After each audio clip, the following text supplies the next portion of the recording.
Siendo las 5:01 de la tarde, nos empezamos a conectar en esta nueva instancia del ciclo de formación en viverización y regeneración. Em, Vemos que varios y varias ya están conectados, conectadas. Nos mandan saludos desde Puerto Natales, Karen Barrera, desde Talagante, Barbaridad.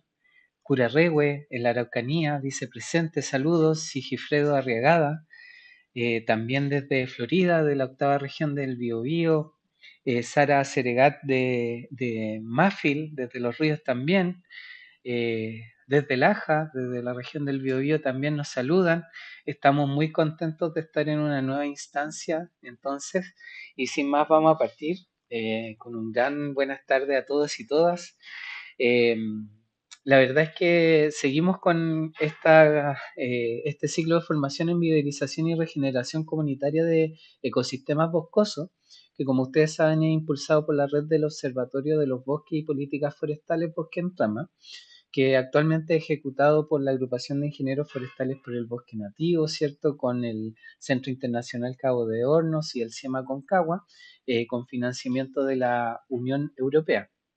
Eh, durante los últimos 2, 3 décadas, ¿cierto? Se ha venido conversando bastante de la situación, especialmente de los ecosistemas forestales, ¿cierto? En su momento vino la FAO a comentar cómo serían este tema de los bosques productivos en su momento. Luego fueron avanzando varias miradas que empezaron a hablar de la necesidad de empezar con políticas de restauración, ¿cierto? Se entienden muchas cosas por restauración. eh, Hay distintas técnicas que se pueden abordar desde lo que es la restauración de ecosistemas forestales, ¿cierto? Y hoy día la idea es que podamos conversar en extenso con una persona que lleva mucho tiempo trabajando sobre este tema y que justamente también tiene bastante trabajo a su haber, que vamos a poder tener espacio para conversar, para compartirle sus preguntas, sus comentarios, ¿cierto? Así que les llamamos a que estén ahí continuamente dejándonos sus preguntas y sus comentarios en el chat. Como siempre, la estructura de esta jornada va a tener al principio la presentación de nuestro entrevistado, ¿cierto? Con su exposición principal y luego vamos a abrir algo así como 30, 40 minutos de conversación en torno a sus preguntas para que al cierre podamos hacer una breve encuesta para saber cuáles han sido sus grandes aprendizajes. Y el día de hoy finalmente tenemos la gran suerte de poder contar con un tremendo invitado. Jan Bannister es un investigador que es principal investigador también del Instituto Forestal de Chile, el INFOR. Es profesor visitante del programa de magíster y también de doctorado en ciencias de la Universidad de los Lagos.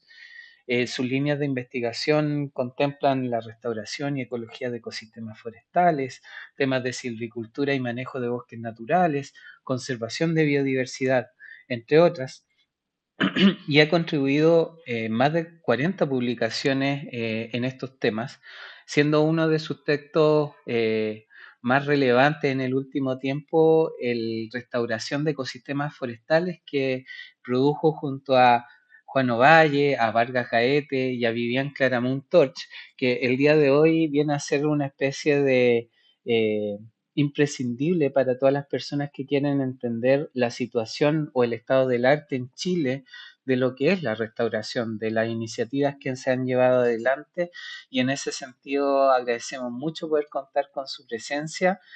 Y bueno, nada más que darte la bienvenida, Jan, y darte el espacio para que nos cuentes un poco de esta presentación que nos preparaste. Muchas gracias, y cualquier cosa estamos aquí para apañarte. Súper, muchas gracias, Alexis. Había un poco de eco, eh, como que tú sigues hablando en mi computador. No sé si soy yo o era un problema de tu computador.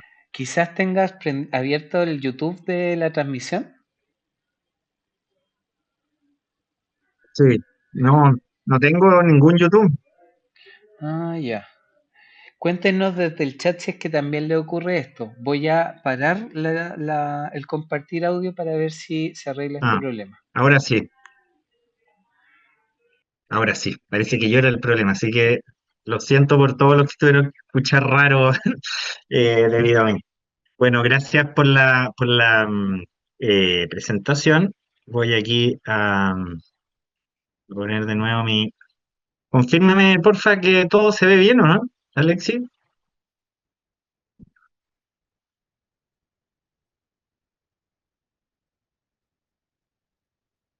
Ya, sí. ¿No? Ahora,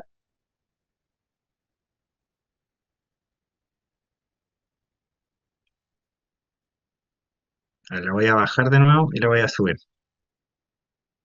Así que teníamos todo listo con Alexis. Ah, ahí. Ahora sí. Ya, sí, muchas gracias por Alexis por la presentación. Como decías, es un agrado estar acá en este ciclo que yo vengo escuchando hace tiempo y es un honor poder estar acá y les agradezco mucho la invitación para hoy día hablar de un tema que a mí la verdad que me apasiona mucho dentro de de la restauración de ecosistemas. Yo soy ingeniero forestal, una de las cosas que más me apasiona es la parte de la implementación y el diseño de cosas que podemos hacer con el bosque, los bosques destruidos. Y esas cosas en el paradigma de la restauración de ecosistemas se llama el diseño de acciones restaurativas. Y como mi experiencia es en bosques templados de Chile, justamente es el tema de la presentación. Gran parte de lo que vamos a ver hoy día está en este libro que les mostraba Alex y que sacamos hace ya un año y medio, que se llama Restauración de Ecosistemas, que lo pudimos publicar junto a Juan Ovalle, Rodrigo Vargas y la Vivi Claramunt, que está con la editorial universitaria eh, y que está en un formato físico, del cual quedan pocas copias, lo que nos tiene muy contentos, y también hay un formato digital que también es accesible, y, y ha habido mucho interés en este libro porque finalmente reunimos el trabajo de más de 100 investigadores entre autores, coautores, los revisores externos, para tratar estos temas que muchas veces ustedes bien saben, están dispersos por un montón de artículos, documentos, libros y todo, y lo tratamos de juntar todo en un ladrillo de papel que junta toda la investigación. Así que mucho de lo que vamos a ver hoy día está en este libro. Bueno, todos sabemos que estamos ya en la mitad de la década de la restauración de ecosistemas, según las Naciones Unidas, y eso nos da un montón de desafíos como país. Eh, Chile, nosotros somos expertos en tener compromisos, tenemos varios compromisos nacionales como internacionales. Por ejemplo, para el año 2030 tenemos que reforestar por lo menos, según la NDC, 200.000 hectáreas, de las cuales 70.000 hectáreas principalmente tienen que ser con especies nativas. Además, según nuestro Plan Nacional de Restauración del Paisaje, tenemos que tener para el 2030, eso es en 5 años más, solamente, no, 4 años más, 1 millón de hectáreas bajo procesos de restauración, priorizando los paisajes más vulnerables en términos sociales, económicos y ambientales. Además, para el año 2035, según nuestra política forestal chilena, que es del 2015 al 2035, ahí sale que tenemos que restaurar al menos 500.000 hectáreas, también en áreas prioritarias. Y aparte de todos estos compromisos de restauración que tenemos como país, hay varias iniciativas ambientales de ONG, de fundaciones, compensaciones ambientales también, todo el tema de los bonos de carbono, etcétera. A lo que voy con esto, que hay mucho interés y mucho esfuerzo por tratar de restaurar los ecosistemas forestales alterados que tiene nuestro país.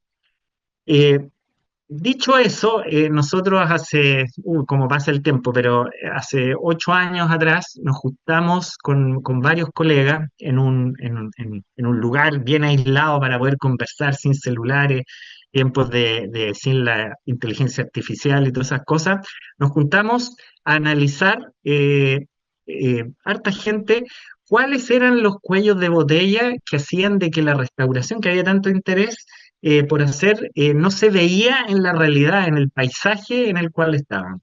Bueno, y se definieron tres cuellos de botella.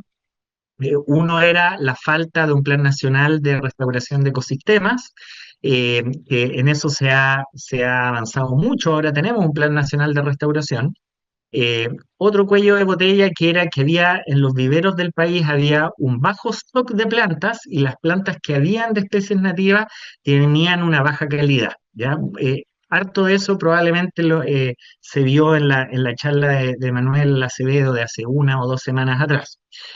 El cuello de botella 3 era que si es que nosotros teníamos en ese tiempo, estamos hablando 2016, 2018, si teníamos las plantas nativas para poder plantar, eh, los resultados que teníamos en el establecimiento era bastante pobre, ¿ya? Y después, cuando definimos esos tres, salió otro estudio de Pedro León, del 2020, en el cual él agrega justamente un cuarto cuello de botella muy importante, que es todo el tema de la falta de semillas para producir las plantas, ¿ya? Entonces, con estos cuatro cuellos de botella, pese a haber un gran interés por restaurar, finalmente no vemos que la restauración es una realidad en el paisaje. Como les decía, mucho se ha avanzado, tenemos un plan nacional de restauración, ahora sí hay más plantas de especies nativas en los viveros, no tanto como uno quisiera, pero sí lo hay. Los resultados, debido a distintas experiencias que hay, los resultados que se tienen con especies nativas en campo ha mejorado muchísimo, y el tema de las semillas está por ahí más o menos, ¿no? ¿Ya? Bueno, pero siempre nosotros hablamos de restauración y la pregunta que sale es: ¿qué es la restauración de ecosistemas? ¿Es la restauración ecológica? No, es un concepto mucho más amplio que creó las Naciones Unidas para la década. Es un concepto, se puede llamar paraguas, que abarca y donde se traslapan varias estrategias que contribuyen a conservar y restaurar o reparar ecosistemas dañados. Dentro de este paraguas de la restauración de ecosistemas, nosotros, depende de la expectativa que tengamos, va desde la remediación, reclamación, reconstrucción, rehabilitación, restauración ecológica y la restauración del paisaje forestal. O sea, todas estas R's que decimos siempre son distintas estrategias dentro de la restauración de ecosistemas. Pero en general, lo que se tiene, el paradigma general, es que uno tiene un ecosistema degradado y uno, a través de la restauración, quiere llevarlo a un ecosistema deseado. Así tenemos maravillosos paisajes como esto en el Parque Nacional Torres del Paine, que fueron quemados, y nosotros, de alguna forma, a través de la restauración, queremos llegar idílicamente, probablemente o teóricamente, a un bosque adulto maravilloso, lleno de biodiversidad. Bueno, dentro de esto está el continuo de la restauración, que se llama, según la Sociedad de Ecología de la Restauración, donde se ve la distinta expectativa. O sea, nosotros, dependiendo de a dónde queramos llegar, desde dónde estamos y a dónde queremos llegar con la restauración, podemos ir desde estrategias de reducir los impactos hasta conceptos de estrategias como la restauración ecológica, que busca finalmente recuperar la integridad completa del ecosistema. Bueno, y todas estas estrategias, finalmente, la idea es que de alguna u otra forma tenemos que implementarlas en nuestro paisaje para hacerlo resiliente en términos de, por ejemplo, el cambio climático. Entonces, las distintas estrategias, nosotros podemos tener cerros, las cabeceras de las cuencas, por ejemplo, donde hacemos restauración ecológica, otros lugares donde hacemos rehabilitación solamente, otros hacemos reclamación, en otros lugares podemos hacer cultivos agrícolas. Es muy como el ordenamiento territorial, pero es la restauración del paisaje a gran escala. ¿Qué es lo que pasa? Que eso es la teoría, pero si uno va en general eh, a lo largo de Chile, desde Atacama, desde el desierto de Atacama hasta los glaciares del sur, nosotros en general estamos plantando de norte a sur de la misma forma. Uno ve se ha puesto muy de moda esto de los shelters, de estos tubetes plásticos que uno los ve por todos lados. Y generalmente, claro, pasa algo, se destruye algo y nosotros culturalmente queremos ser algo. eh, ¿Y qué hacemos? Plantar. Pero sin preguntarnos mucho por qué estamos plantando, más allá que restaurar, o qué es lo que queremos lograr con la planta que se establece en terreno. Y ahí es donde uno se empieza a dar cuenta que probablemente estamos gastando mucho más por hectárea de lo que tendríamos que gastar, o quizás haciendo menos podríamos lograr más, o haciéndolo distinto. Entonces, ¿qué es lo que pasa? Que nosotros olvidamos muchas veces que las acciones o las cosas que hacemos para restaurar un ecosistema tienen que ir dentro o en el marco de un programa de restauración de ecosistemas. Y un programa tiene cuatro etapas bien importantes, que una es el diagnóstico, la otra es la planificación, la implementación y el monitoreo. Entonces, generalmente lo que pasa es que hacemos un diagnóstico, luego plantamos y luego lo evaluamos de alguna forma. Y no debiera ser tan así, sino que uno tiene que centrarse mucho y gastar tiempo en la etapa de planificación y de implementación. ¿Por qué? En la etapa de planificación uno ve la visión, los objetivos y las metas que uno quiere lograr con las acciones o la actividad de restauración que uno va a hacer. Y en la etapa de implementación uno ve el diseño de cómo estas distintas estrategias y además los enfoques y acciones de restauración que los vamos a ver después, uno los implementa en el paisaje, en el terreno, en la realidad a la cual nos enfrentamos. Bueno, entonces, ¿qué es lo que pasa? Nosotros esto sí lo hice con inteligencia artificial, como para ordenar la cabeza. Nosotros tenemos la restauración de ecosistemas forestales y tenemos un primer nivel que son las estrategias de restauración, que tienen distintos objetivos, desde la reducción de impacto hasta la restauración ecológica. Luego nosotros tenemos un segundo nivel que son los llamados enfoques de restauración, donde vamos desde regeneración natural espontánea, asistida y regeneración artificial, que también se llama plantación. Y luego, esos enfoques uno los puede enfocar y usar a través de acciones restaurativas para llevar esas estrategias a implementarse en terreno. Y ahí en acciones restaurativas es un infinito de acciones que se pueden hacer. Hay revegetación, conversión, reforestación, forestación. Es infinito la cantidad de cosas que podemos hacer. Entonces, yo les voy a ir dando ejemplos y cosas de cada uno de los enfoques de regeneración, explicándoselo, y las acciones de restauración, cómo uno las puede aplicar en terreno. Lo que hay que entender para poder aplicar estas cosas en terreno, en la implementación, es que si es que uno se imagina un ecosistema forestal como este 8 dado vuelta, que en otras palabras es un ciclo adaptativo complejo, uno tiene arriba a mano derecha, en el número 3, uno tiene un bosque en un muy buen estado de conservación. ¿Qué es lo que pasa? Aquí hay un disturbio que puede ser natural o antropogénico, hecho por el hombre, y en el caso de que esto se incendió, por ejemplo, pasa a una etapa de liberación de recursos que es abajo, a mano derecha, la etapa 4, y ahí quedan algunos legados biológicos que son del ciclo anterior. Pero la cosa es que entramos, luego de que ocurre el disturbio, entramos en una etapa que es la etapa número 1, arriba a mano izquierda, que es la etapa de reorganización. ¿Qué es lo que pasa en esa etapa? El ecosistema que fue destruido empieza a reorganizarse, todos sus elementos se empiezan a reorganizar de alguna forma, y en ese momento es donde nosotros entramos generalmente con las acciones de restauración, las estrategias, los enfoques y todo eso. Entonces nosotros ahí tenemos que hacer un muy buen diagnóstico para saber qué es lo que podemos hacer ahí para recuperar este ecosistema y entrar en un nuevo ciclo, este 8 dado vuelta, para poder restaurarlo. Pero una vez que hacemos esas acciones en esta etapa 1, arriba a la izquierda, entramos a una etapa 2, que es la etapa que, dependiendo de los modelos, es de exclusión de fuste, renovables, o también en este caso se llama una fase de explosión, donde los recursos explotan, se acumula biomasa, empiezan a crecer, y ahí es donde nosotros también, como vamos a ver, podemos hacer una serie de cosas, de acciones como raleos ecológicos y cosas para ayudar, seguir ayudando al ecosistema a llegar a este punto 3 que es de un bosque en buen estado de conservación. Bueno, ¿qué son los enfoques de restauración o enfoques de regeneración?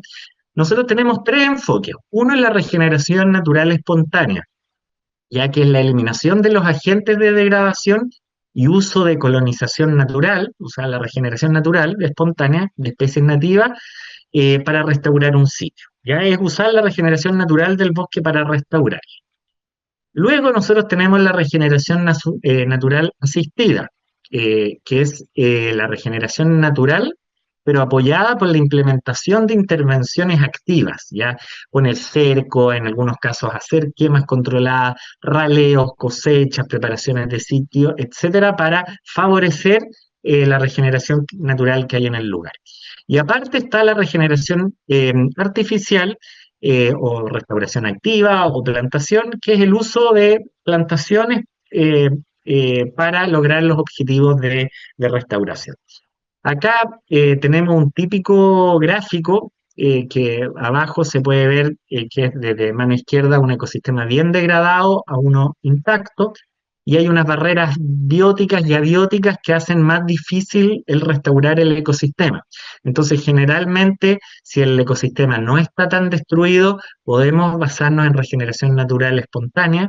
Si es que se ha pasado una barrera biótica en cuanto a la degradación, podemos usar regeneración asistida.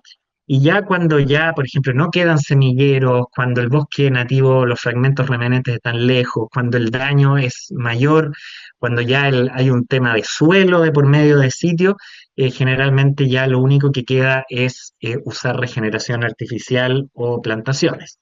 Aquí hay finalmente con imágenes, esto es una regeneración natural espontánea, es un montón de especies regenerando naturalmente del lugar sin hacer mucho. Acá, por ejemplo, se ve la colonización de Coihue, gracias a que se puso un cerco y no entra el ganado a ese lugar, ¿ya? Entonces el bosque se empieza a recuperar de forma natural, pero con la ayuda nuestra de haber sacado la vaca. Y también están las plantaciones o regeneración artificial, que como se ve en esta foto es cuando nosotros establecemos árboles en terreno.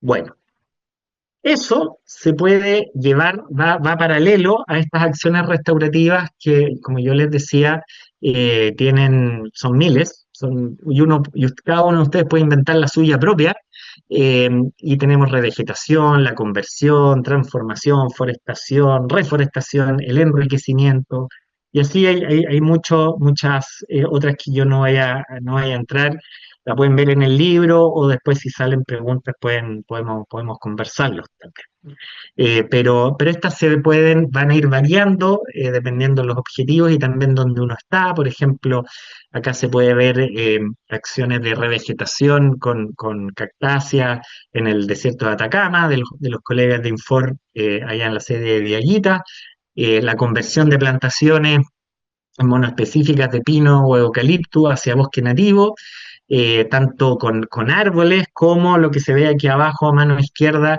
que es la conversión de la regeneración, que pasa mucho que cortan las plantaciones de pino y se arma un vivero abajo de regeneración de pino y se saca eso y se empiezan a poner plantas nativas.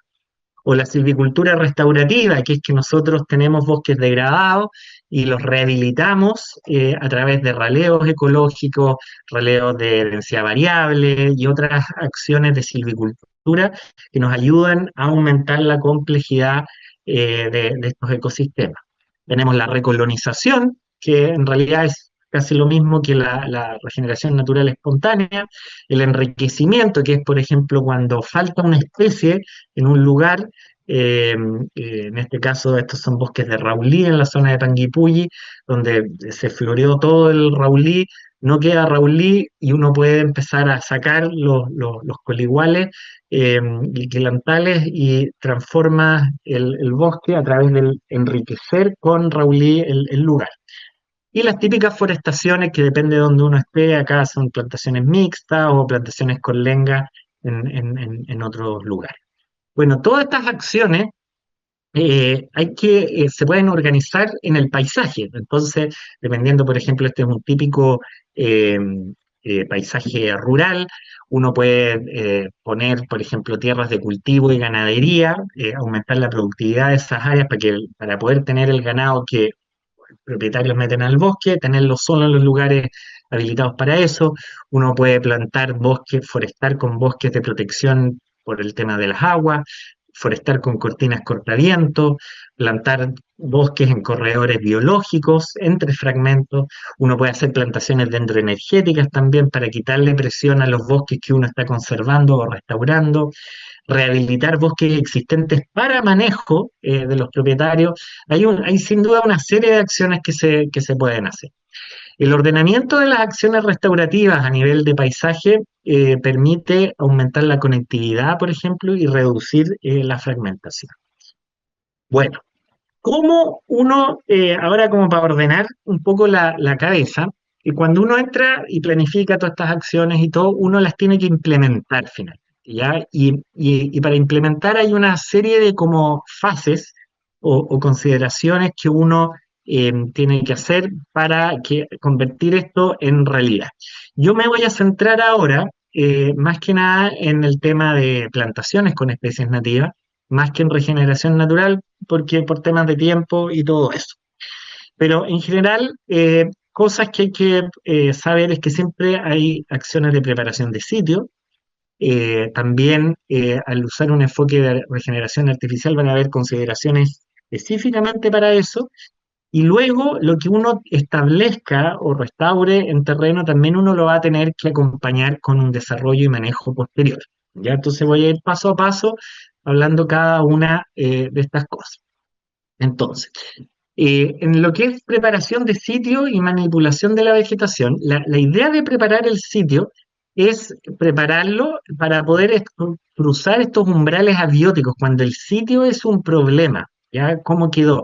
Hay que pensar que generalmente el sitio que uno va a restaurar ya lleva varios décadas o siglos siendo degradado. Entonces las condiciones para tener un bosque en ese lugar hay que mejorarlas. Hay un amplio rango de opciones desde bajo impacto hasta altamente tecnificado.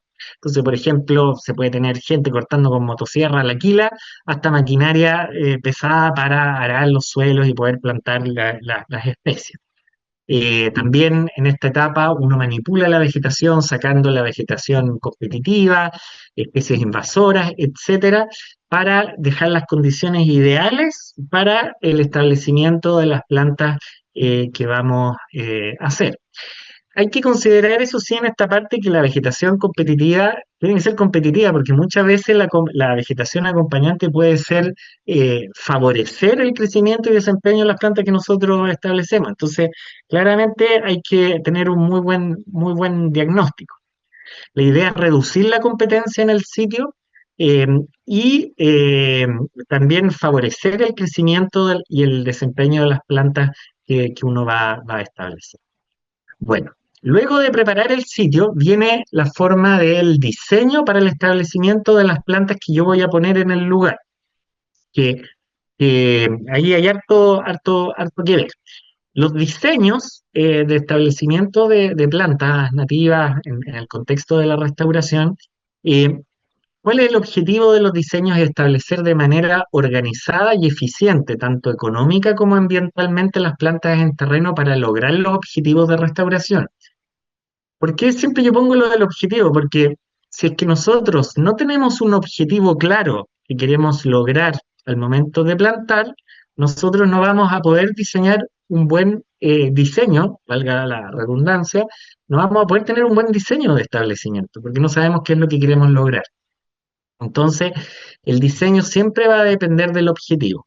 Y además va a depender, hay como factores que se relacionan al diseño. Uno, obviamente, es el patrón espacial, agrupado, al azar, sistemático o homogéneo. La escala, si estos patrones espaciales nosotros los vamos a usar a escala de rodal o a la escala de planta. La composición, yo voy a hacer plantaciones mixtas o puras, ¿ya? O de una sola especie. La densidad, por ejemplo, yo voy a plantar 1000 plantas por hectárea a nivel de rodal, a nivel de núcleo, o cómo lo voy a hacer. Entonces, son varias cosas que hay que ir definiendo para de esa forma ser eficiente y organizado, tanto económica como ambientalmente, a escala, del lugar donde se va a restaurar. Por ejemplo, aquí les voy a mostrar varias fotos, imágenes de experiencias reales de restauración que se están haciendo en Chile. Por ejemplo, si es que se necesita ser agresivo para cubrir un área rápidamente, y por qué uno va a tener ese objetivo es debido, por ejemplo, a especies invasoras, la erosión, otros factores. Por ejemplo, esto a mano izquierda, esto que se ve amarillo, son matorrales de Ulex, de espinillo, Ulex europaeus en Chiloé, cerca de Castro. Para hacerse una visión de esto, estos son matorrales de más o menos unos 3 metros de altura y 100% de cobertura, por lo cual no crece nada debajo, ¿ya? Eh, entonces, ¿qué es lo que se hizo acá? Se sacó todo el espinillo con maquinaria pesada, se sacó el espinillo, parte se enterró, otra parte se quemó, luego se aró el suelo, luego de arar el suelo se hicieron camellones y el año 2014 se veía esto más o menos así, se ve como una plantación de papa, pero es una plantación mixta con 12 especies nativas, principalmente coihue común y notro, pero tienen otras especies del bosque sempreverde valdiviano. Bueno, luego de la preparación de sitio, de poner herbicida y también eh,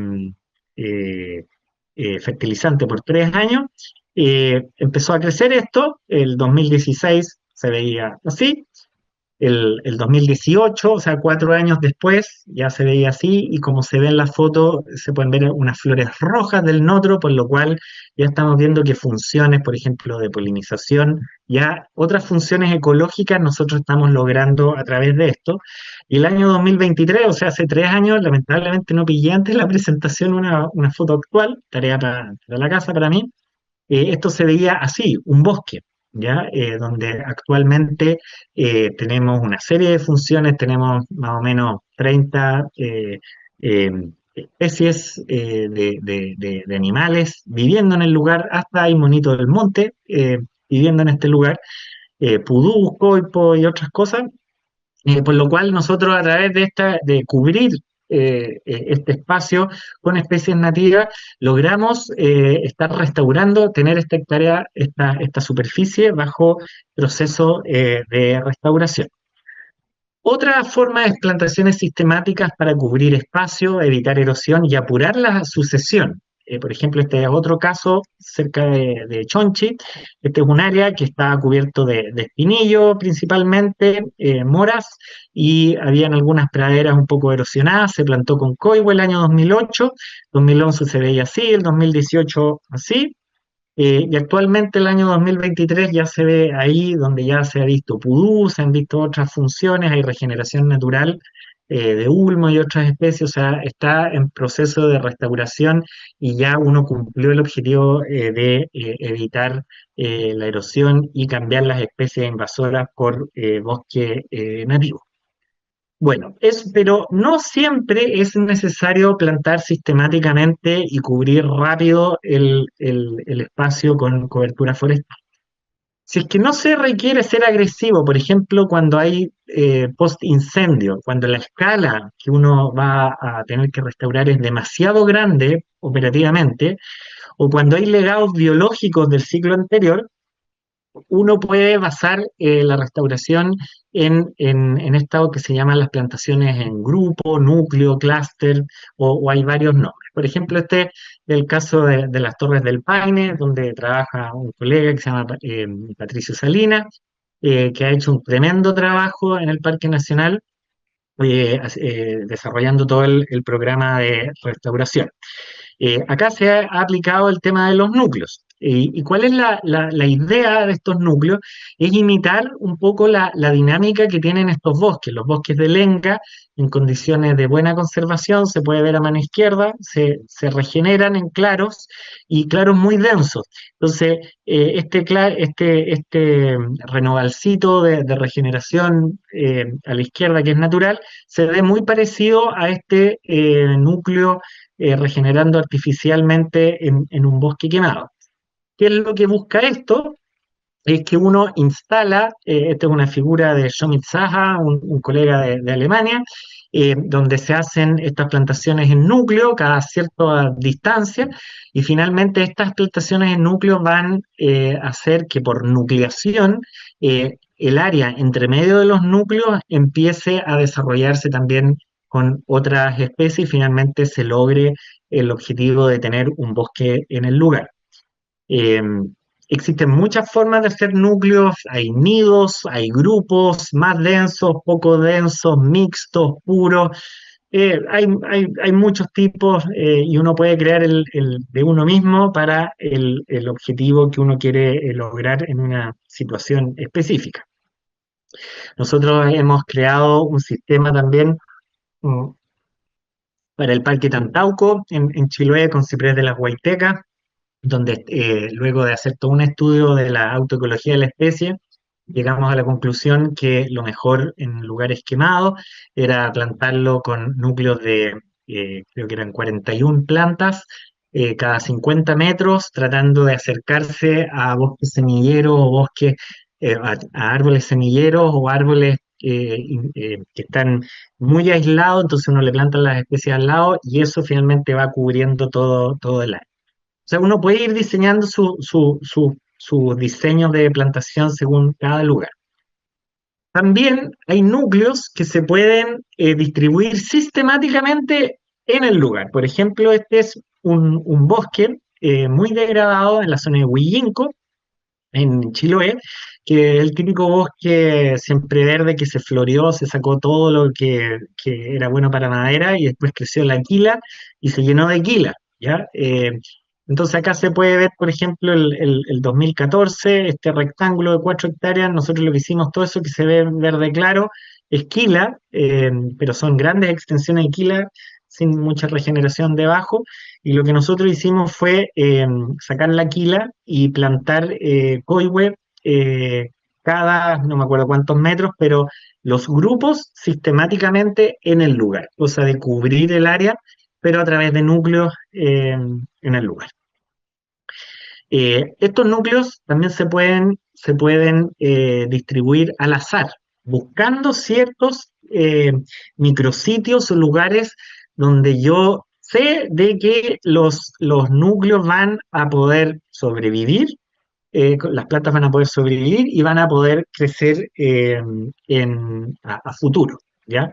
Por ejemplo, este es al lado del río Grey, en el Parque Nacional Torres del Paine. Entonces acá se seleccionaron los lugares que tenían ciertos matorrales para evitar el efecto de los animales, cerca de troncos, donde para evitar de que llegue tanto viento, y así están más protegidos, y esos lugares se seleccionan y se establecen los núcleos.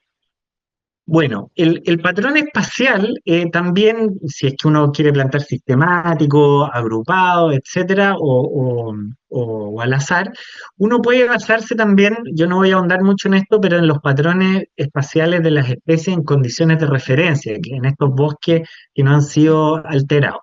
El patrón espacial, que es la forma espacial donde están ubicados los bosques, por ejemplo, acá arriba se pueden ver, estos son 3 lugares distintos, 1 hectárea, todos los árboles donde están ubicados en un eje XY. Entonces uno puede simular el patrón espacial de cómo están estos árboles en el lugar a restaurar. ¿Ya? Entonces ahí uno puede sacar información, por ejemplo, de qué tan ancho tiene que ser el núcleo, de cuántas plantas tiene que ser el núcleo, si es que tengo que hacer un núcleo o tengo que plantar sistemático, si es que planto sistemático, cuántas plantas tengo que plantar, etcétera. Toda esa información uno la puede sacar de estos mapas frutales que se llaman. Es harto trabajo hacerlo, por lo cual generalmente lo que uno hace es que uno hace documentos macro para cada tipo de bosque. Entonces se sabe más o menos eh, para cada tipo de bosque qué es lo que uno debiera hacer. Bueno, eso en realidad estamos trabajando en Infor, en nuestra línea de investigación.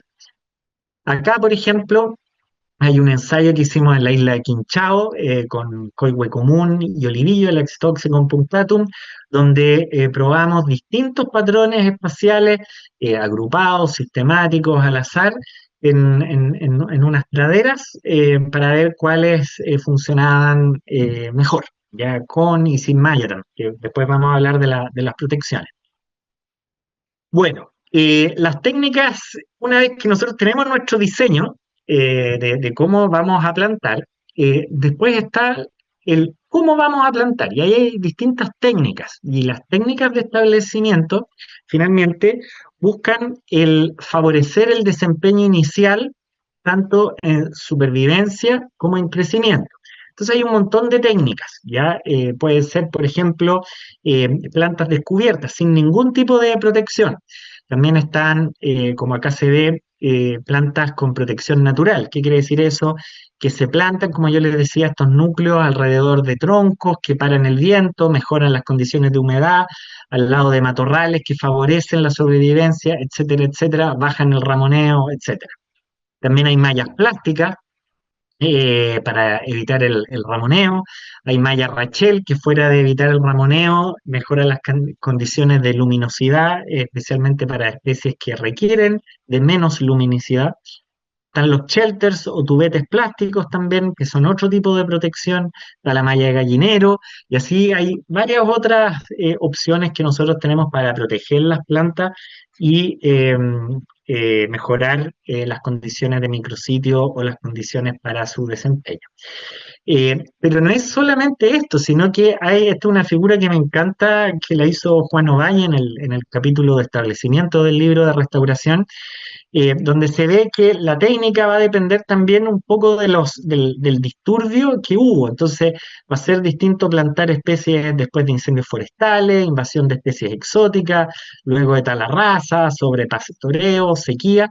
Y aquí, por ejemplo, hay por lo menos 15 técnicas distintas de establecimiento de las plantas. Y cada una va a depender de qué disturbio yo tuve. Algunas se van a repetir, otras no, otras son disturbios específicas. Entonces, a lo que voy con esto, que no hay que simplemente quedarse en que yo voy a ir a plantar y le pongo un shelter plástico y se acabó, sino que hay varias formas, no hay recetas, sino que a lo que voy es que hay que pensar harto antes de establecer las plantas. Por ejemplo, grupos funcionales diferentes. ¿Qué quiere decir eso? Por ejemplo, especies que les gusta más el sol o más la sombra, van a tener requerimientos distintos en la etapa de establecimiento. Por ejemplo, acá nosotros tenemos especies como Nothofagus dombelli, el coihue común, con malla y sin malla, tuvieron el mismo crecimiento, algo que es obvio, pero que nosotros queríamos demostrar, de tal forma de que no planten con protecciones especies pioneras, por ejemplo. Pero otras especies que son, por ejemplo, sucesionalmente tardías, como el olivillo, si es que uno las planta sin una protección, que en este caso era Maya Rachel, la verdad que la sobrevivencia bajaba a un 10-20% y con la protección subía a un 70%. Entonces ahí sí vale la pena. Bueno, por último, en la última parte de la presentación, nosotros ya implementamos las acciones en el lugar y eh, generalmente el profesional que las hace ahí se olvida, se da, hace check, se va y no sigue. El tema es que hay un montón de tratamientos post-establecimientos que hay que hacer y que es importante hacer para lograr el objetivo que uno se fijó. La idea de estos tratamientos es asegurar y fomentar el desarrollo de la dinámica sucesional y maximizar la complejidad y funciones ecológicas del ecosistema forestal. Yo les pongo este caso, que es en Puacura. Acá a mano izquierda se ve el matorral de Espinillo del año 2013, Luego esto se sacó, como les dije, en la misma de las fotos anteriores. El 2014 se plantó, se ve las líneas de plantación, homogéneo, sistemático, muy denso, con 3.000 árboles por hectárea, y hoy se ve, el año 2026, se ve como en mano derecha, o sea, cobertura 100%, muy denso, eh, pero la restauración, y nosotros podríamos decir, perfecto, cumplimos, pero la restauración no termina solo al plantar. Entonces, ¿qué es lo que uno empieza a hacer ahí? Son los llamados raleos ecológicos o densidad variable. Creo que Pablo Donoso va a hacer otra charla en este mismo ciclo, donde probablemente va a ahondar con mucho más conocimiento y experiencias, muchos de estos raleos que se pueden hacer en esta etapa, en la cual uno empieza a jugar con la distribución de los árboles, por un lado, para que no se vean tan ordenaditos, pero fuera de eso, que es más visual, es para, por ejemplo, en este caso, se forestó con 12 especies nativas, pero luego de 12 años, Coihue y Notro dominan el 100% casi del dosel. Entonces, ¿cómo nosotros podemos favorecer el crecimiento de las especies más tardías en este mismo rodal? Es a través de estos raleos que van liberando espacio para mejorar las condiciones para las especies que vienen después. Eh, También, por ejemplo, nosotros hemos visto esto, el desafío de estos raleos, de que no basta con solo plantar. Esta experiencia que yo les decía en Isla Quinchao, era el año 2021, esta pradera, hoy se ve, sí, con árboles de 6 metros de altura, y acá están los distintos núcleos con distintos patrones espaciales. Y claro, es muy lindo, uno escucha en las redes sociales todo el tema de los núcleos. Los núcleos densos tienen el gran problema que se ve abajo a mano derecha, que los árboles finalmente están tan cerca, empiezan a competir, y se empiezan a morir. Y finalmente lo que uno olvida es que hay una mortalidad asociada a la densidad. Entonces, ¿qué tipo de raleo yo tengo que hacer en un núcleo para lograr el objetivo para el cual el núcleo fue hecho? Es un desafío que quizás es más fácil a nivel de rodal que a nivel de núcleo, pero son preguntas que tenemos nosotros, y que estamos empezando a trabajar. Pero también esto de los raleos no es solamente con lo plantado, sino que, por ejemplo, aquí me mezclo un poco con la regeneración natural. Hay que pensar que en los últimos más o menos 80, 100 años, si uno ve, en Chile hay más o menos 3,5 millones de hectáreas de renovables, naturales, nativos. Eh, una buena parte de ellos se crecieron luego de todas las alteraciones hechas por el humano en los años 30, años 40 del siglo pasado.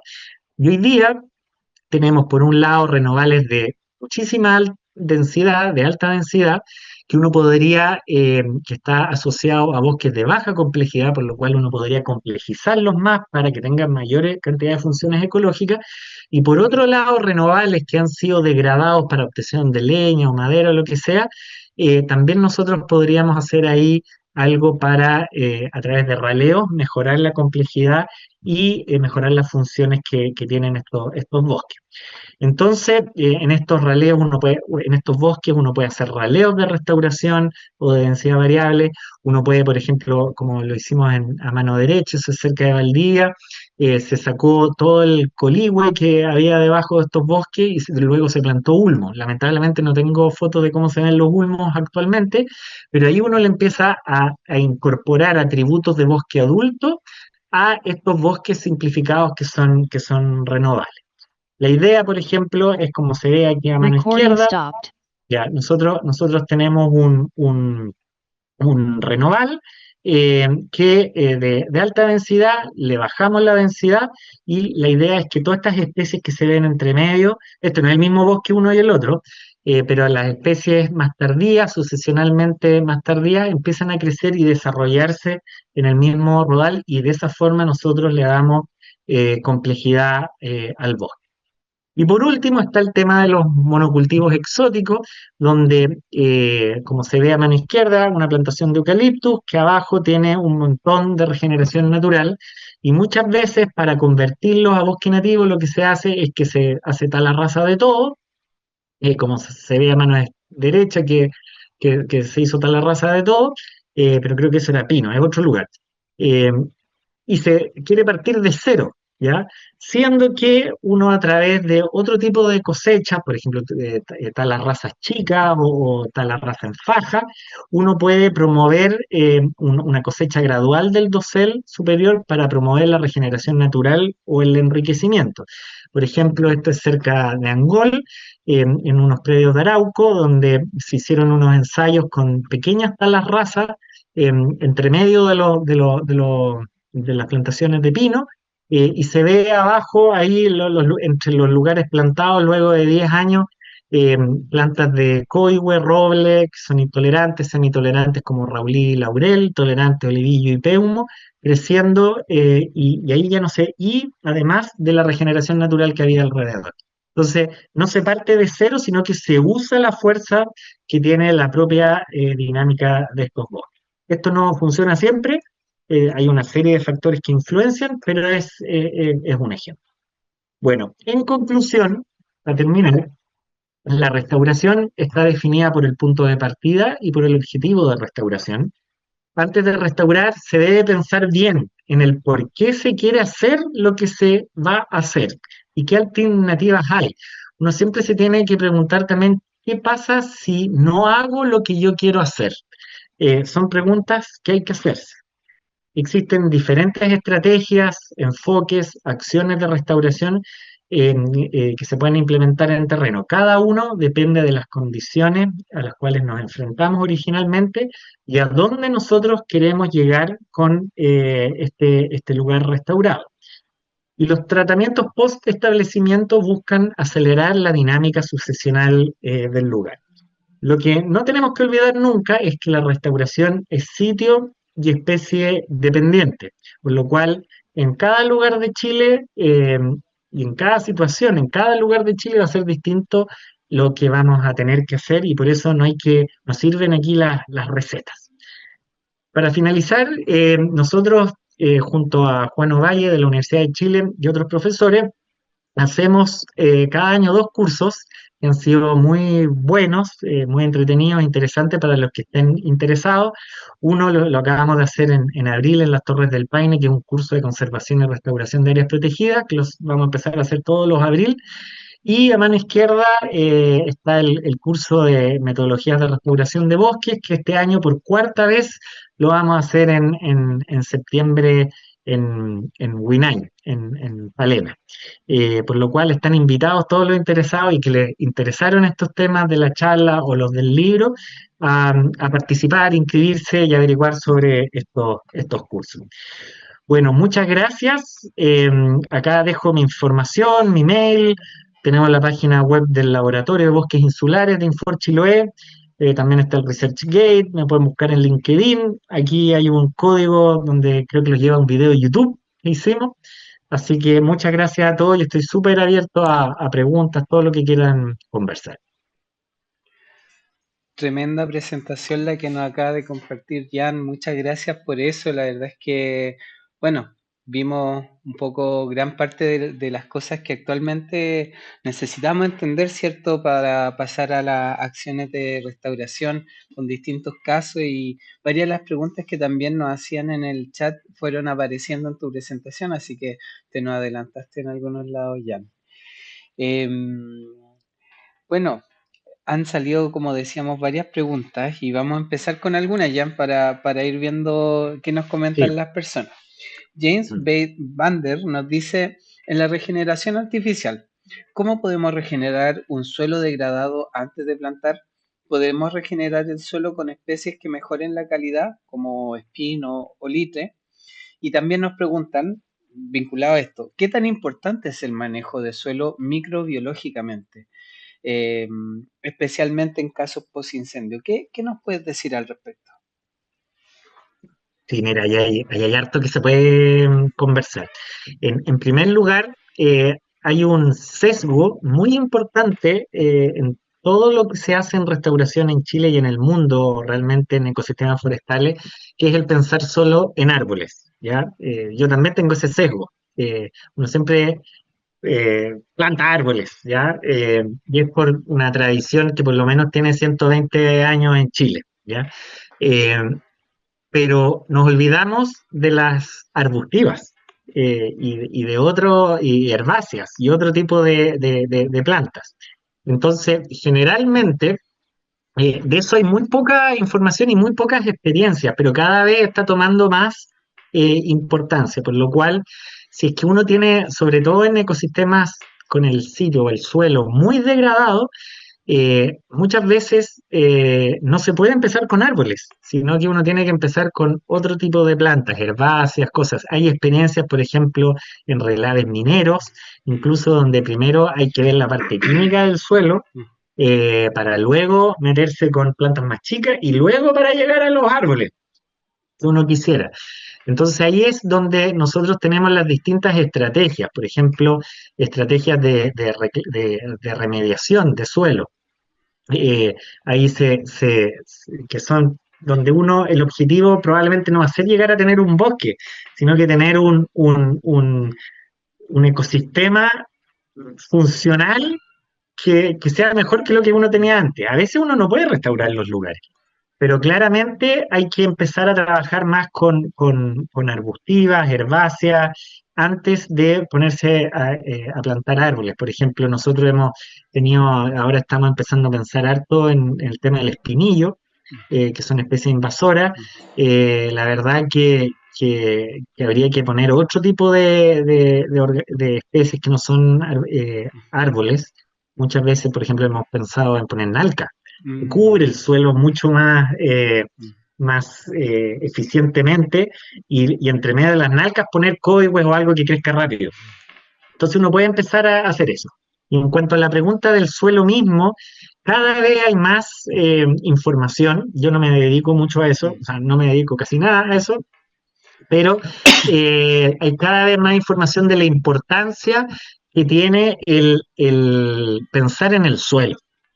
Nosotros plantamos organismos o especies en el suelo y la mayor parte de las veces no sabemos cómo está ese suelo, desde los nutrientes hasta cómo está microbiológicamente el suelo. Entonces, claro, sería ideal, en el mundo ideal, uno debiera saber cómo está el suelo, preocuparse del suelo, preocuparse de las especies, todo. Luego, uno va a la realidad y muchas veces la urgencia a uno lo lleva a empezar a hacer cosas. Y por ejemplo, probablemente, pucha, no he podido ver la charla de Manuel Acevedo del otro día, pero por ejemplo, los viveros, ¿cuántas especies arbustivas o herbáceas hay en viveros, por ejemplo? Es un gran tema. Yo sé que la tasa de arbustivas ha crecido muchísimo en los viveros de Chile, muchísimo más que en las arbóreas. Las especies arbóreas se han mantenido en los stocks a nivel nacional, pero las arbustivas han subido harto y probablemente debido a este interés también. Entonces, es todo un mundo que hay que darle la importancia que está surgiendo y está desarrollándose, y hay que tomarlo en cuenta. Tremendo, interesante lo que nos cuentas, Jan, y ahí quizás para quienes quieran saber, por ejemplo, esa experiencia de los relaves, entiendo que Rosana Ginocchio en su momento estuvo trabajando harto con eso Sí, sí, y el Eduardo específicamente. Arellano también. Sí. Perfecto, ahí tienen algunas cosas y bueno, también hay experiencias de la proliferación de hongos en ciertos sustratos, especialmente en Mm. la zona sur, se ha trabajado harto con changle y otras especies, partiendo de estas pruebas de esta indagación que nos señala Jan, ¿cierto? Eh, Gracias por esa respuesta. Nos habla Seu Juan. Me gustaría saber cómo se gestionan los permisos a predios privados o de bienes nacionales. Suena bien restaurar un bosque, pero parece que no es tan simple como ir y gestionar el trabajo de campo. ¿Qué ocurre con esto de los permisos? ¿Hay que tener alguna propuesta realmente o cómo se da? ¿Cómo lo aborda la institucionalidad un poco, Jan? Sí, sí, ahí uno se relaciona con la parte social de la restauración, y que es muy importante y que es un factor gravitante. Y es, por ejemplo, va a ser muy distinto el hacer una acción de restauración o lo que sea en un predio que es un parque nacional, donde el dueño es el Estado de Chile, a un predio que es de un pequeño propietario que se dedica a 10 cosas distintas, que es pequeño y que probablemente el interés por recuperar ese lugar va a ser mínimo, porque tiene otras necesidades, obviamente. Eh, a mí también me pasa, yo tengo un terreno de 3 hectáreas y, pucha, no estoy dispuesto a restaurarlo completamente. Entonces, porque está el interés del privado, del dueño de ese lugar. Entonces, ahí es un gran factor es la propiedad del terreno donde uno va a restaurar. El objetivo también va a cambiar. Y la parte legal, yo no me dedico mucho a esa parte. La restauración en general no está muy metida, incluida en las leyes que hay en Chile actualmente. Generalmente las forestaciones sí, todo el tema de los planes de manejo, uno puede como transformar acciones de restauración a temas para que vayan dentro de planes de manejo o en los planes de compensación, por ahí uno va viendo. Pero en cuanto al interés del propietario, probablemente estrategias de restauración ecológica, donde se busca recuperar la integridad completa del ecosistema, va a ser mucho más fácil en parques nacionales o áreas silvestres protegidas, tanto privadas como del Estado, eh, y estrategias que no buscan tanto la recuperación completa, sino que parcial, como la rehabilitación, son más posibles de hacer en la propiedad privada, sobre todo cuando hay un uso de por medio. Por ejemplo, uno podría perfectamente convencer a un propietario de rehabilitar el bosque degradado nativo para un uso maderero, por ejemplo, maximizando las funciones que tiene ese bosque. Es posible. ¿Cómo se hace legalmente eso? Es a través, si ya hay bosque, es a través de planes de manejo. Tremendo, Jan. Efectivamente, la clase pasada estuvimos hablando de la ley de bosque nativo y ahí un poco Sí, aparece el plan de manejo, ¿cierto? Y también que es un bosque nativo. Y esto es muy interesante lo que nos comentas tú porque finalmente, y algo que hemos abordado un poco en este ciclo, también hay una perspectiva económica un poco de todas estas acciones, ¿no? Y algo que empieza a aparecer es como la duda de, bueno, ¿cuánto cuesta realmente? Si hay criterios de cuánto sale restaurar, si es por metro, es por hectárea, como igual estamos hablando de una inversión, ¿no? sí. Esa finalmente es totalmente entendible. Al final todo esto es plata, ¿ya? Y es caro. Eh, Depende mucho del lugar donde uno está en Chile. Va a ser muy distinto hacer una restauración de sistemas en el desierto de Atacama y pasa algo parecido bien en el sur, en Magallanes, en un lugar súper extremo, no sé, acá en Chiloé o en la región de los lagos, de los ríos, donde en general las cosas son más fáciles porque el clima es más templado y más regulado. Es como ideal para las plantas. Va a ser muy distinto un bosque que un humedal o que una turbera o el tipo de ecosistema. Generalmente nosotros hablamos de bosques, pero hay un montón de otros ecosistemas. O sea, ¿para qué hablar? No hemos hablado nada de lo marino. Eh, que yo sé que el IFOP está empezando a trabajar esos temas de restauración y temas marinos. Ya, pero en cuanto a costo, puta, va a depender, eh, sí, da lata porque generalmente la gente quiere escuchar números súper así, esto cuesta, pero en general, como para hacerse una idea, dependiendo del estado de degradación del lugar, que mientras más degradado va a ser más caro, y mientras menos degradado va a ser más barato, donde el suelo esté en buen estado y no en mal estado, puede ir desde los 2 millones, 3 millones de pesos por hectárea a los 20 30 millones por hectárea. O sea, es un rango gigantesco y va a depender de estas cosas. Yo he visto lugares muy caros y muy baratos, pero en general también si es que depende cómo uno ve el diseño. A través del diseño, como yo les mostraba, se puede bajar mucho los costos. Y fijando, definiendo bien los objetivos que se quieren lograr. No todo tiene que ser una compensación con 3.000 árboles por hectárea, todo plantándolo con shelters y que empiecen a encarecer todas las cosas.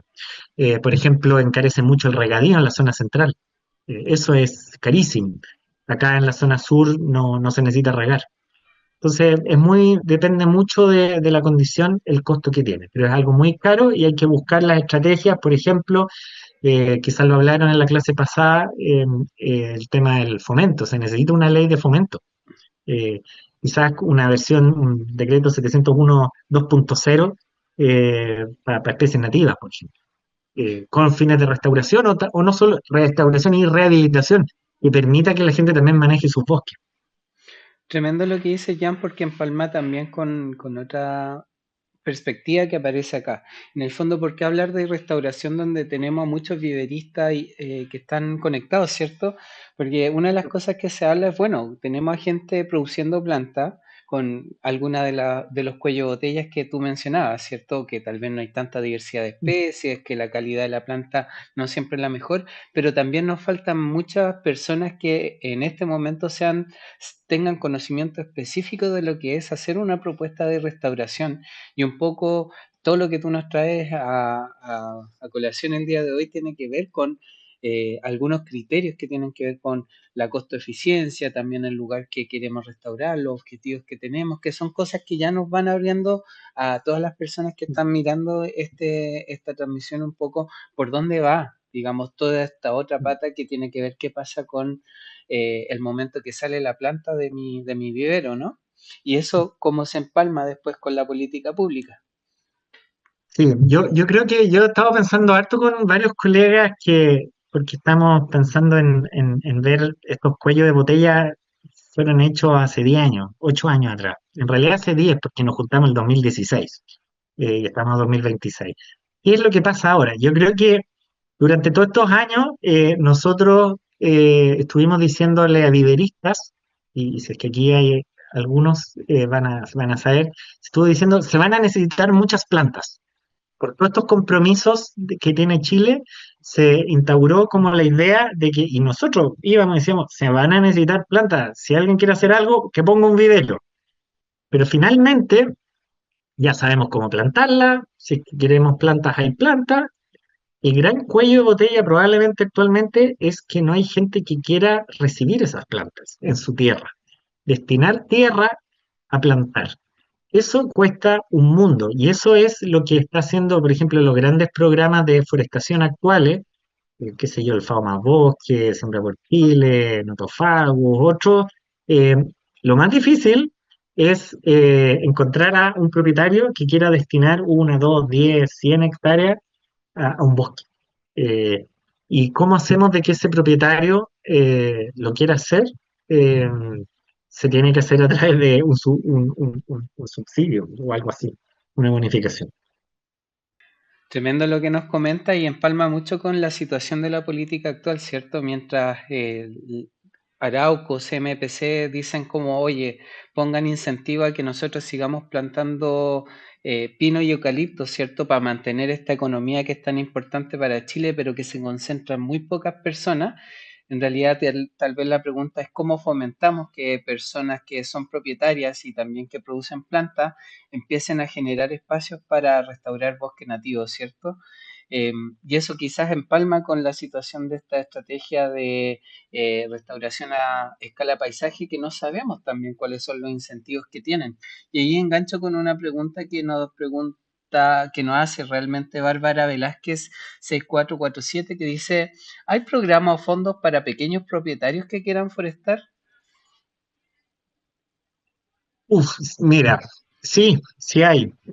Hay programas de la CONAF, por ejemplo está el Más Bosque, Siembra por Chile, pero son programas bien específicos. Hay uno que se llama Notofagus, que empezó hace poco. Hay varios, pero no son el gran programa nacional para forestal como había antes, por ejemplo. Eso no existe. Son proyectos. acotados temporalmente y que buscan y fomentan a los propietarios para plantar. En general, yo he visto por mi experiencia, buscando también predios para plantar, pero más que nada son superficies chicas porque es para instalar nuestros ensayos, nuestros experimentos. eh, es mucho más fácil plantar en un predio donde el propietario no usa la tierra para un fin económico de su vida. Eh, por eso uno termina finalmente plantando o en áreas silvestres protegidas del Estado o en áreas protegidas privadas, que hay muchas. Entonces, esos van a, la apertura de esas personas para plantar va a ser mucho más grande, porque quieren recuperar su lugar, pero no tienen plata, entonces ahí se puede hacer algo. Tremendo. También está todo el tema de los bonos de carbono que está empezando, entonces yo creo que tiene que venir algo, si no, no se va a lograr nunca. Es muy cierto y realmente también nos faltan otras herramientas para entender los servicios ecosistémicos o las contribuciones recíprocas que prestan los bosques, ¿cierto? No sabemos muy bien cuánto vale el agua que produce el bosque, como eso no se mide en el PIB, ¿cierto? Entonces todavía existe esta tensión de algunos como de decir, bueno, ¿le invertimos a la producción de bosque o más bien nos quedamos con la economía clásica, ¿cierto? En ese sentido nos empiezan a preguntar también, ya en una indagación un poco más social, Jan, Mario Daniel Guzmán nos pregunta, ¿los planes de restauración los llevan a cabo de forma participativa, con participación social? ¿Cómo se mete eso de estar, digamos, ampliando una cobertura de bosque con los posibles usos culturales, espirituales que puedan haber en el territorio? ¿Han indagado un poco sobre eso? Sí, mira, nosotros, o sea, yo personalmente no he trabajado esos temas. Sin embargo, cada vez está más demostrado que un programa de restauración que no incorpora la parte social en su enfoque para un lugar dado y no mete no sé, este predio que uno quiere restaurar en el contexto del paisaje donde vive gente, si uno no hace eso, va a ser un fracaso. Eh, y por temas de la investigación que yo hago, no me he tenido que meter en eso todavía.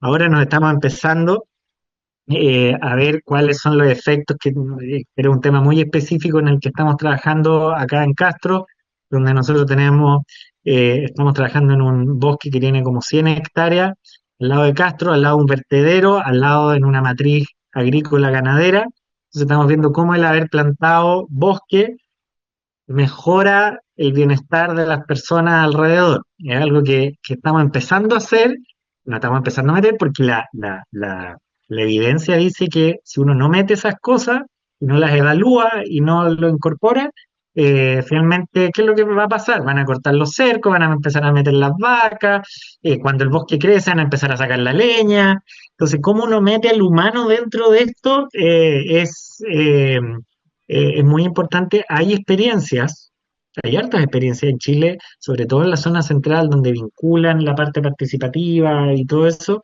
Eh, yo personalmente no tengo mucho ahí que decir, pero sí es importante y sí se está haciendo.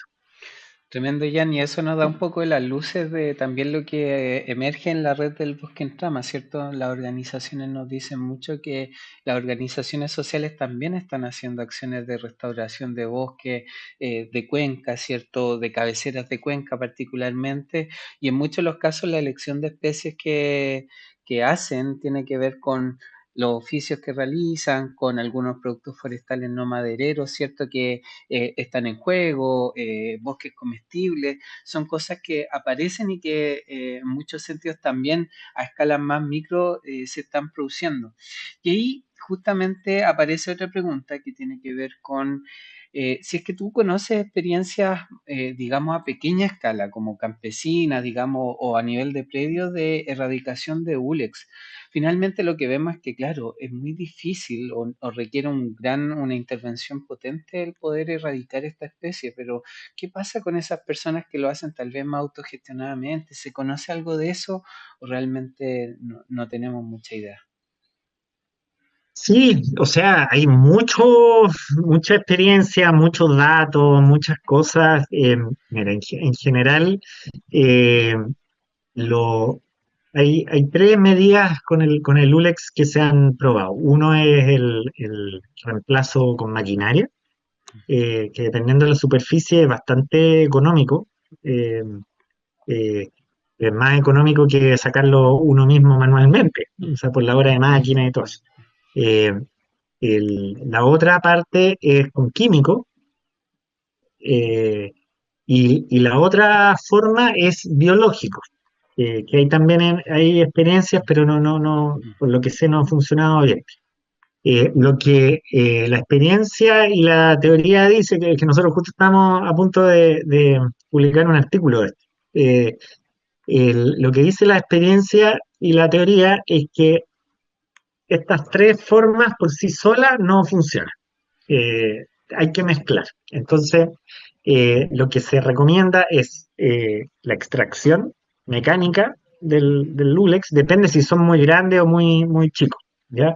Luego es acompañar la extracción con plantar algo. Y ahí plantar de nuevo volvemos a varias opciones. Uno puede, yo he visto experiencias en pequeña propiedad de gente que saca el Lulex con maquinaria, lo entierra, luego aran el suelo y luego ponen alguna vegetación herbácea que compita con el Lulex, por ejemplo, festuca, o cosas así. Eh, Funciona y a veces no funciona. He visto ambas cosas. También se podría tratar con especies arbóreas, si es que el suelo está bien. Lo hemos hecho. Lo que nosotros sí hemos visto es que una particularidad del Ulex es que vive alrededor de 40 años. Un individuo puede vivir como 40 o más años.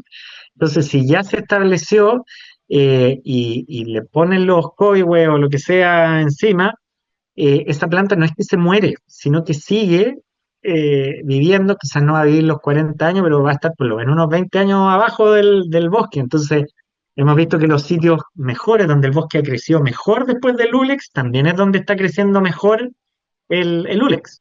O sea, ambas cosas, los árboles y el Ulex crecen más. Eh, y además tiene como 60 millones o 60.000 semillas por hectárea, algo así. No, creo que eran 6 millones, pucha, perdón, no me acuerdo, pero eran millones Muchas. de semillas por hectárea. Entonces, y quedan latentes por 40 años. Entonces, si tú haces un relevo, por ejemplo, o cortas algo y entra luz, vuelve a regenerar. Entonces, es bien complicado. Muy Pero de que interesante. se hace, se hace. Tremendo, tremendo, Jan. Les recordamos a todos y a todas que, bueno, no vamos a ser capaces de leer todas las preguntas. Les vamos a dejar en los comentarios un link para que nos apoyen contestando una encuesta muy cortita de 3 minutos que nos apoya a seguir entendiendo cuáles son los aprendizajes que se están llevando y también a darle un feedback a nuestros investigadores que nos están apoyando aquí con la mejor de las buenas ondas. Mientras la Chengue 2 nos pregunta, ¿qué opinas, Jan, del uso de especies exóticas como facilitadoras en una etapa inicial de restauración? Sí, esa es una pregunta que me han hecho harto. Y es complicada porque está relacionada a sentimientos de mucha gente. Y claro, uno lo puede ver de una forma más romántica o más pragmática. Y, y la verdad es que en teoría uno sí puede usar especies exóticas para favorecer el crecimiento de otras, nativas, por ejemplo. Eh, Hay varios ejemplos de eso. Hay sitios donde ya está todo tan destruido que prácticamente no hay especies arbóreas nativas que sobreviven en esas condiciones hasta mucho después que hay una mejora del sitio. Eh, Dicho eso, uno puede, también hay alternativas, por ejemplo, en esos lugares bien degradados, por ejemplo, con arbustivas, como hablábamos, y otro tipo de cosas antes de entrar a las nativas arbóreas y lo que sea. Pero que se puede, se puede. Lo que sí falta siempre cuando se ha usado es que esté en el marco de un programa de restauración donde el objetivo final eh, sea la restauración. Porque si no, hay que ser honesto y no es una restauración de ecosistema. Porque finalmente, para que sea restauración, si nosotros vamos a hacer una acción y queremos que sea restaurativa, el efecto final a nivel de biodiversidad tiene que ser positivo. Si nosotros plantamos, qué sé yo, un pino, no sé, en sentido general, un pino o alguna cosa, plantamos pino porque decimos después eso va a ayudar a que haya regeneración natural de nativas abajo por cobertura, que pasa mucho y es una buena acción. Luego yo el año 20 yo voy a sacar los pinos, voy a dejar de esta forma todo eso, realmente mi acción tuvo un efecto positivo. Pero si yo voy a plantar una especie exótica diciendo de que es para favorecer el crecimiento de las nativas, pero finalmente cuando yo corte la exótica parto de cero, finalmente no hay un efecto positivo en la biodiversidad, por lo cual no estamos hablando de restauración, podemos hablar de cualquier otra cosa, y que está bien, pero que hay que ser honesto con lo que se pretende. Muchas veces yo lo he visto, se usa el tema de la restauración para como blanquear acciones que se hacen, y es fome, es muy negativo porque hay otras personas que sí lo hacen con esos fines y después les llueven las críticas por estar haciéndolo. Entonces se pagan como justos por pecadores, pero si la pregunta es si es que se puede usar especies exóticas para favorecer el crecimiento de nativas, sí, por supuesto. Muy interesante tu respuesta, Yanni. Ya yéndonos en la volada un poco, como se dice, hay unos textos muy antiguos que hablan de cómo al parecer el Amazonas habría formado esta gran diversidad de especies, ¿cierto? Porque en algún momento el humano llevaba consigo muchas semillas que permitieron que en ese espacio también Mm, surgiera esa diversidad. Obviamente nosotros estamos en un momento en que nos damos cuenta que la diversidad en Chile es muy particular, es muy única de esta zona y que ahí hay enclaves y como una diversidad de especies muy frágil que requiere que también hagamos un esfuerzo particular por conservar especies como las que también conversábamos antes, ¿no? Cipreses de la sí, Guaiteca y otras. pero, por ejemplo, eh, hace 120 años, en 1900, Federico Albert empezó, las primeras experiencias que existen de restauración en Chile son en la zona de Chanco, en la zona central. Uno ve las imágenes de esa zona del paisaje y era un desastre. Y las primeras experiencias fueron plantando distintos tipos de eucaliptus, aromos y otras especies, prácticamente todo exótico. ¿Y por qué? Porque en esos años no se sabía nada de las especies nativas prácticamente. Había muchos estudios botánicos, de biología y todo, pero a nivel forestal, silvícola, viveros, todas esas cosas, no había con especies nativas. ¿Y quién puede dudar que uno yendo ahora a esa zona no es el factor en biodiversidad, el avance en biodiversidad es positivo, teniendo todavía todas esas especies exóticas encima? Entonces, ahí nos metemos también en un mundo que no vamos a meternos ahora, pero están los ecosistemas nobles y un montón de perspectivas o paradigmas distintos en un mundo totalmente antropofizado en el cual vivimos que finalmente hay que pensar, mira, yo siempre hablo con mi señora que es botánica, que finalmente no hay que pensar si la especie es exótica o nativa, sino que es en el efecto funcional que tiene esa especie en su alrededor. Entonces, si tú vas, si lo único que puedes hacer es plantar un pino para que se suba un pájaro encima y disperse semillas de especies nativas, feliz de plantar el pino. Entonces, y da lo mismo que sea exótico. Tremendo, tremendo. Y aquí seguramente salen distintas opiniones. Quienes están viendo van a Sí. pensar algunas cosas u otras, pero en realidad también ciertas especies que hemos demonizado se demonizan no tanto por la especie, sino por su uso, ¿cierto? Por cómo se han El uso, utilizado. absolutamente. Y Eso es totalmente sí, es el exacto. uso. El problema de la especie exótica no es la especie exótica, es el personaje que hay detrás y cómo lo usa. Eh, Exacto, entonces ahí van apareciendo algunos criterios que nos sirven, porque finalmente, por ejemplo, la región de la Araucanía, el uso de la quinta de frutal es súper importante para la soberanía alimentaria, por ejemplo, pero si lo pensamos en términos de árboles, son árboles exóticos que se ponen como para producir alimentos, ¿no? Sí, pero ojo que también hay como una fascinación con que todo tiene que ser restauración. O sea, una cosa es la restauración ecológica, ¿ya?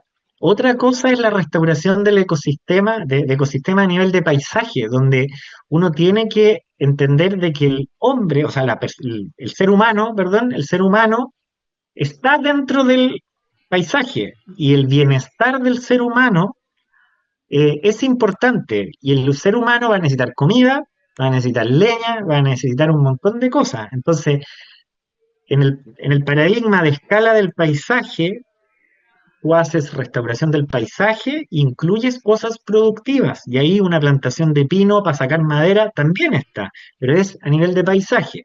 Distinto es la restauración ecológica, donde tú quieres buscar o lograr la integridad ecológica completa del ecosistema. Y ahí las especies exóticas, como parte final, no calzan, ¿ya? Pero a nivel de paisaje sí, y el tema agrícola, ganadero, hay un montón de cosas.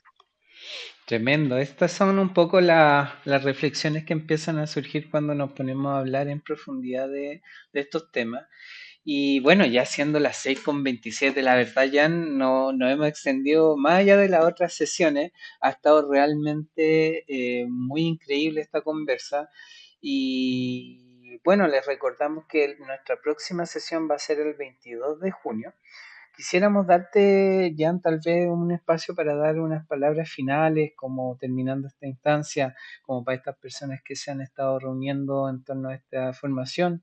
Ya nos hiciste una invitación que vamos a hacer llegar en el próximo mail, pero no sé si quieres dar algunas palabras finales antes de cerrar, mientras van respondiendo el link que les dejamos con la encuesta nuestro y nuestras televidentes. Sino no, que muchas gracias por la invitación. A mí me encantan estos temas. Invito a todas las personas que estén interesadas en temas de restauración de ecosistemas a participar de las distintas, por ejemplo, actividades que organiza la Red Chilena de Restauración Ecológica. Pueden meterse, creo, en la página web es restauremoschile.cl o algo así. También hay muchas partes donde pueden encontrar información, el libro, los cursos que realizamos y también el que quiera también me puede contactar, escribirme.